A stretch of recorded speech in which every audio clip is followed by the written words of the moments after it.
I would like directly now to pass it over to Dr. Doerte Fouquet, and then we will have a question and answer session. Yeah. Okay. I think, hello again. When I prepared a little bit for this meeting, I didn't do a PowerPoint, and I think also for the sake of time, but also for the context, I was looking into it when Stefan asked me if I could participate. It's not so necessary. When I prepared, I thought about, as a lawyer, law should be agnostic when it comes to gender, but that's still in many countries and in many parts of our legal world a little bit of a dream, meaning it might be in the text of the law, but the application of the law is always then the other matter. I wanted to start a little bit looking into the historic context, a little bit like our colleagues have done that before, and I mean the historic context of the right of women in our societies. And for me, one of the litmus test of an active participatory right, a basic right, is to have the universal suffrage. And the universal suffrage is, in historic terms, still, when we say in history 100 years is a short time, it's still a fairly young concept in our societies. It has been different. I was studying actually history of law when I was young. Environment and energy was still to be nice in administrative law. Anyhow, in history, when you look, when we got the right to vote, the general suffrage, it's in Europe, it's fairly late. Australia, and I want to turn back to Monica and her wonderful introductory speech, they were earlier than we were. Even South Australia already in the 19th century. In Europe, it was most of the countries, the first wave was only at the end and after the First World War, and then after the Second World War. And I looked it up, Portugal, only after finishing dictatorship in 1974, women could vote. So we should bear that in mind. So we came a long way. On the other hand, when you look in the, it was already Mimi said that, and you mentioned it, Christina, the role of women, it has changed, but it is also historically, it's a fairly short time, and we have had to fight a lot. It's probably started with the suffragette and others before. I remember in socialist terms, the workers' unions and they recognized that there was a mismatch with women and equality towards men, but they saw that as a side issue. The main issue was equal right for the workers. So again, we always had to step back, sometimes pragmatically and sometimes out of force. Then what I also find interesting, when you look into our civil laws, and you can look into that, is in France, the same as it has been in Germany, 19th century. On one hand, they modernize it in economic terms, so that the Bürgertum, the citizens versus feudal structures had an established role and were the backbone of economy and mercantilism and so forth. But for example, the German Civil Code from 1896 until 1957 had a wording in one article: the man is the sole decision takers in all aspects of matrimonial life, especially also considering where to live and in what type of housing. And only in 1957 came a phrase which I learned when I entered studies, because there then we had in the 70s a new reform in Germany. In 1957, this was reformed in saying the woman has the right to have a job, but only as long as it does not collide with its duty in the marriage and in the family. And that could be decided by a judge or first by the husband, and the woman had to fight against the husband before a civil court only assembled by men to get this right. So I only want to say that our corsage, our frame is still very much defined, at least has been still why our duties for family and for the husband in the past. So that has changed. So it's a relief to see our young researchers. They can look very differently on gender issues, which is good. Coming to the energy world, I think I can only also say the associations for energy which have not, for renewable energy, which do not have a strong chapter on community power, will always lack equality of women, or it is always a very artificial quota setting. And why is that so? If I would look in due respect to the big industry associations like Wind Europe or so, they have not the one man, one vote or one woman, one vote principle. Some votes count more than other votes, and that is the industry votes. And then we come also of that setting of engineering and of education and mathematics, engineering and social and natural sciences. There in Europe, it's getting better, but I have here a statistic, a fairly young one. It's still, let's say, if the ratio from 1 to 10 in engineering, 2.4 women and 5.1 would be the factor of men in Germany, for example. And on average in the European Union, it's 2.8 to 4.1. So you have two things here. You have a very capitalistic, non-participatory structure of industry associations. One can say if they are for wind or if they are for coal, it's not a big difference. And on top, you have this fodder coming in from engineering, which is normal. So we have to do a lot to bring more women into engineering studies and beyond, also in the jobs. Whereas associations like who have citizens first approaches, it's normal that you have almost as much women as, and you saw it in Japan, as men. Also, where did they come from? Often from grassroots movements against the coal power plant. And then they say, what do we next? We do renewables. So it's normal. It's a natural extension. I buy my bread, I buy clean energy, I produce my bread, I produce clean energy. That's the 1 + 1 = 2 in all these things. And that's therefore, I think the many barriers are inherent. They are not only because we do renewable energies. That's what I wanted to say before. It's education, it's access to information. Already how we can now use as tool, you showed the little panel. It's demystified. You are demystifying a complicated thing, so to say, by just touching it. But when you look, sometimes you want to install, I want to do it now here at the Danish border on our ground, some more renewable. When you look into the application and the manuals for that, the manuals are not written for us. I mean, women are intelligent, but they're just written maybe they are translated into 50 different languages. I just don't get it. And I don't think I'm too dummy. So there's also a thing of how to translate our tools, this wonderful simplified tools now, into usability for all of us, so that it's also an issue we should take care of. But to conclude, some of our fights, I would say, are typical societal inherent, and if I may, outdated capitalistic forms of associative work. Versus we have a wealth, and I think this association who is inviting us today has a big opportunity to continue this one person, one vote approach, and with that one changes a lot of things. Thank you. Yeah, thank you very much. I think listening to you, I am very optimistic now about the perspectives of civil involvement in. We do lots of, our members are very much involved in photovoltaics a lot. I see that as the first step, the first entry into the energy world.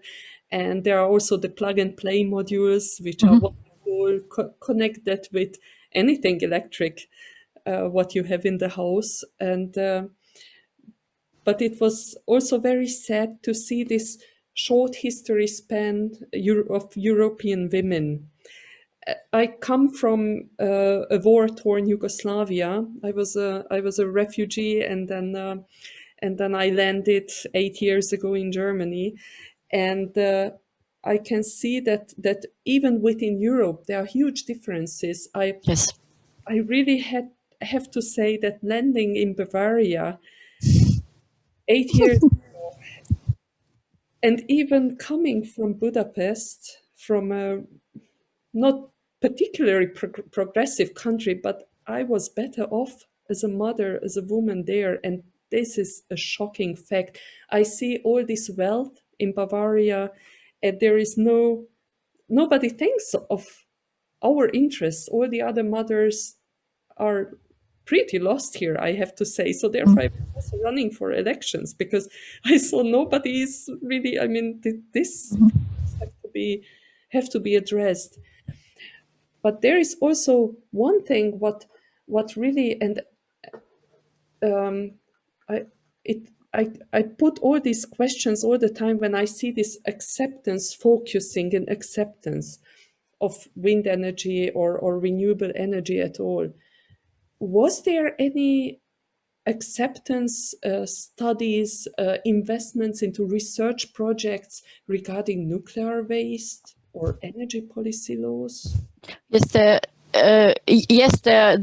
are, and that is also due to the fact that we, especially in Germany, we had these manifest open air eternal discussions like Brockdorf, and in special places where there were the first ideas for final storage of nuclear waste.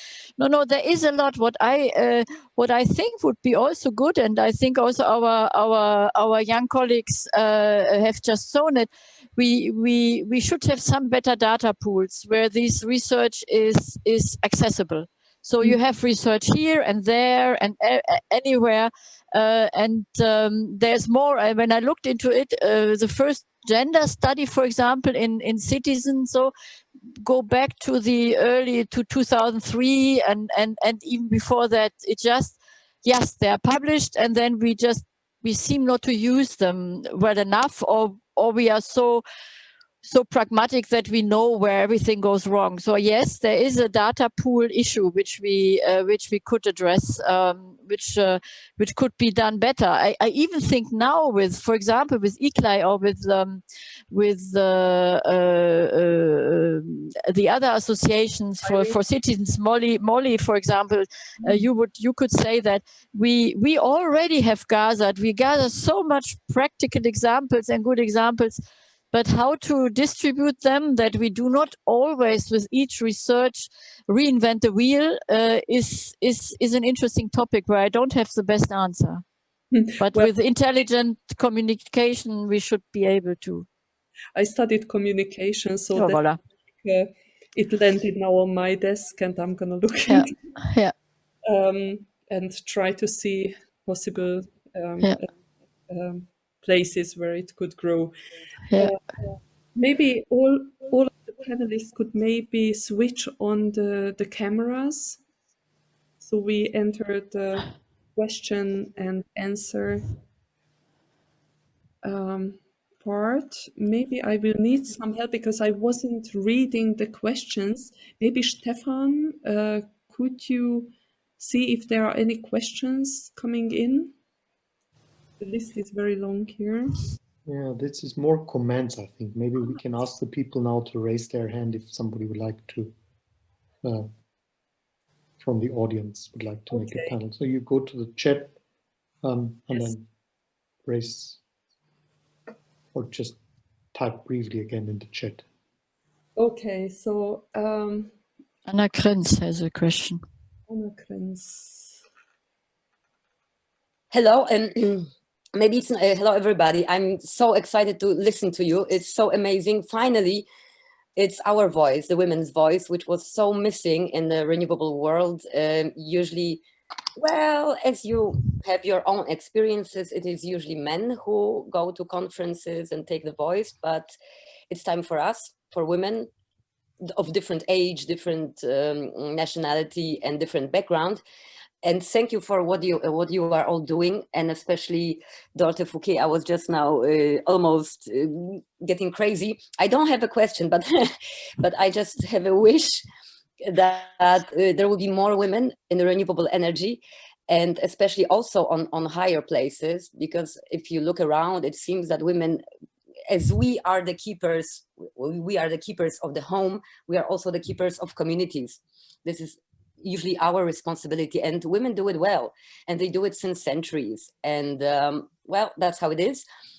But times have changed. We all have to work as well and do many other things, because it is so. It just being a housewife is fine, but it's usually not enough, because one person cannot really earn for the household, and we are emancipated. We want to study, we want to do our things and mission and this and that and work.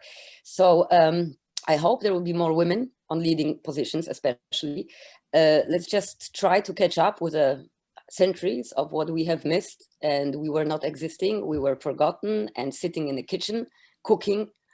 Yeah, let's try to support each other in international networks, and support also our colleagues. It's not a question to all of you. I'm just saying this because I think it's important that if we have female colleagues in our work or wherever, just to support them, the younger ones, the older ones, so that the connection, that our solidarity thing grows vertically and horizontally. We need more women. And we need more solidarity beyond borders. And also, I think what's important in renewable energy as well, not only the business part, but you see, you were talking about inequalities and gender problems and pay gaps and all this. There are women fighting for their rights now, as we speak, in many, many countries. They go on the streets, they risk corona, they really fight for their rights, human rights, different issues in different countries. But it means that there's still something wrong. A lot of things are wrong, not only in Europe, that too, but in the world, in countries like ex-Yugoslavia or Poland, where I come from. I'm just looking what is happening now. It's we need also, I think it's my opinion, that we need more intersectional. It's a feminist activist word, intersectionalism, I know, but maybe this is what we need, our road towards equality and the proper role of a woman in renewable energy and in other situations. It's all interconnected. Yes. So let's fight for women's rights, and let's fight for renewable energy on many, many levels. And it is called intersectional, but let's make it intersectional, and let's just, with our decentralized female approach, let's just do it. Thank you, Anna. Actually, I followed your work for quite some time, and I'm happy that you spoke up, because it's also very important to see kind of the private background of yours. So I'm now very, now I know, now I know the fights you fight. Thank you for this insight. She's very active, Anna Krenz is very active in renewable energy in Poland, just for those who don't know. Thank you. I've also read something from Molly Wash. Could I maybe ask you to just give your input, Molly? Okay, she's yeah, maybe... yeah. No, I'm here. Yeah. No, I mean, I just wanted to. I was. The sound is. Thanking Doerte for always being so. Sometimes that you. Sorry to cut you. Could you please repeat the sentence, because we couldn't hear you on the beginning? Technically. Do you hear me now? Yes. No. Yes. Yeah. No, I was saying that, you know, sometimes they say you can't be what you don't see, and in the Brussels policy area, there Okay, maybe we switch off the cameras so that Molly can. Molly, we cannot. Many Molly, can you switch off?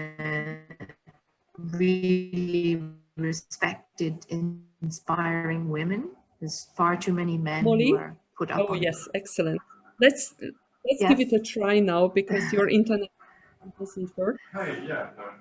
Can you please start again? Yeah, sure. now I have to put Doerte in embarrassing situations so many times. Just wanted to say that it's always inspiring when women who have so much expertise and respect also empower and encourage other women. The Brussels policy landscape can sometimes be a very male environment where people who talk too much and are full of waffle get much more respect. But so I think it's really important what people have said a few times, encouraging younger colleagues and yeah, supporting them and building them up. And if I would have a question, it would be, Doerte, what was the kind of most ridiculous or most sexist thing you saw in all your years? I can only imagine being a young lawyer. You must have heard and seen some ridiculous comments through the 80s, 90s. There were so many. Well, maybe one thing, Molly, where when one was at the conference and in renewable energies or in energy and in general, and one was so alone in a way, in maybe 10 women from 120 men. And when I really had to laugh was always when there was a break and the men were rushing to their bathroom and we had all the space in our bathroom, but I thought that's not the achievement we need, really. But yes, you have this, I cannot pinpoint, well, some things are meant nicely, and then they are belittling anyhow. I will never forget one appearance at the European Court of Justice, where my colleague from the legal service of the European Commission came, and I knew him, and we had fought before. It was again about access for renewables to the market, etc. And then this nice gentleman came towards me, and we have to wear our toque, our robe, our professional thing, and he had his on the commission, I had mine on. And then he came, and I said, wait a minute, does he want to kiss me now? It's a bit not appropriate before the court here. And then no, he wanted to correct the setting of my scarf. And I thought, give it a break. But this is the best thing. What I also think, what we should sometimes just take them as a joke, and then many things are much more easy.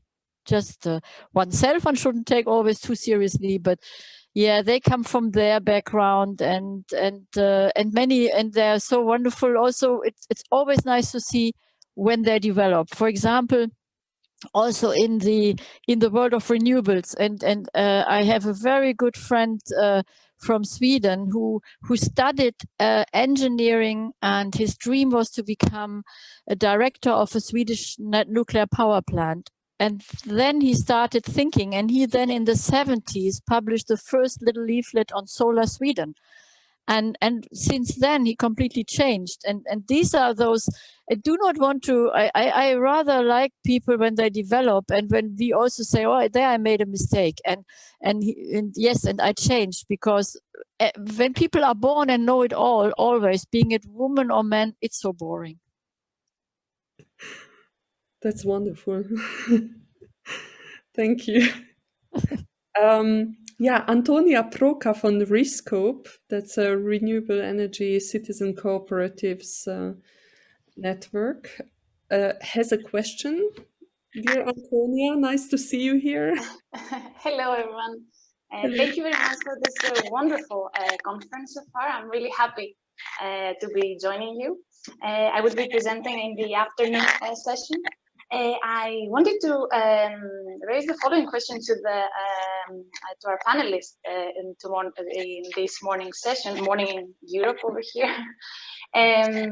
I was interested to hear from our speakers their perspective on the concept of feminist men, or let's say gender-aware men. How much do we actually meet them? Because at least my experience is that sometimes having a man really like speaking up for the woman who is to present after him, for instance, can have a dubious effect. Sometimes it works really well, really like we feel empowered, but sometimes it's a bit difficult, let's say, to see whether this actually has an empowering effect or it's almost patronizing in a kind of a positive, I don't know how to describe it.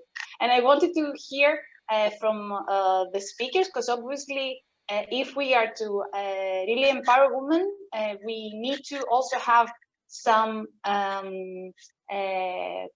don't know how to say, some coalition, let's say, with the really like progressive and really advanced people of all genders, maybe. And I wanted to hear their experience and their perspective on this. Thank you very much. I hope my question's last point is clear. For me, it was clear. Maybe the other panelists could also switch on their videos. We'll try if the internet is gonna carry it.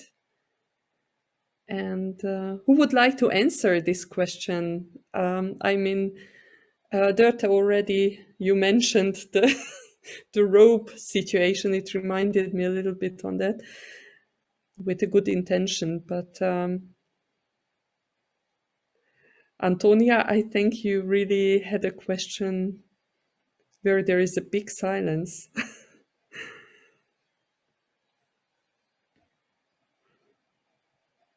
I just think our young colleagues should answer first. The same thought I had.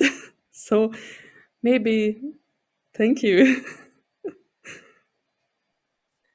I could say something, Antonia. I think it's a really relevant question, and it's kind of always been out there. And in my generation of like early stage researchers, I would say I just meet a lot of men who are feminists or who claim to be feminists at least, and I don't really know to what extent they are or what that actually means, because obviously there are also many different types of feminism, right?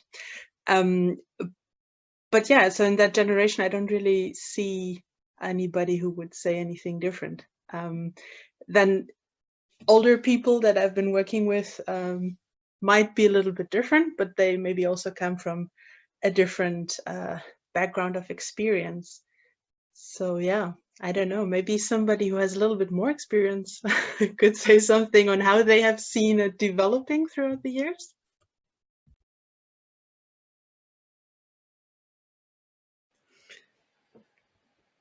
Yeah, thank you very much, Sophia.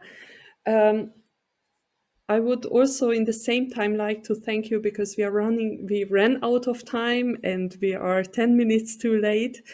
And I would like to pass it over to Stefan to continue. And thanks so much for this wonderful panel. Thank you, Christina. Thanks a lot. Thank you, everybody. Great. Thanks so much for such a wonderful panel. Allow me just two remarks. One is you addressed the associations, and I know that I'm one of those people. We are not a good example yet.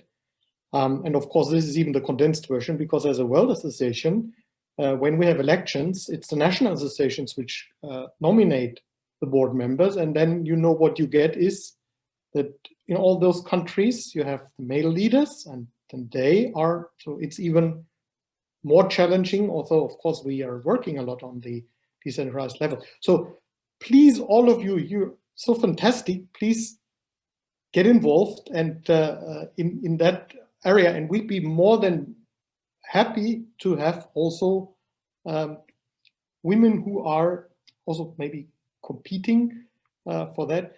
And the second, just listening to you, and I think the last question, one personal experience I'm just facing, because I have two boys, 5 and 7 years old. And what I see how they, not at home, we try to not educate them that they're boys, they must be strong and not cry, etc. But just one short story was when one of the boys had a little bit pink t-shirt and somebody said, "Oh, you look like a girl." So I think we really have to, that's worse than it was 40 years ago when I was a child. There's so much that still needs to be done. But anyway, I don't want to take too much attention now from the next panel, and I'm very, very proud that we have an excellent panel now. Let me again say thank you to this very inspiring panel, and thanks a lot, Christina, for moderating in a very inspiring way also.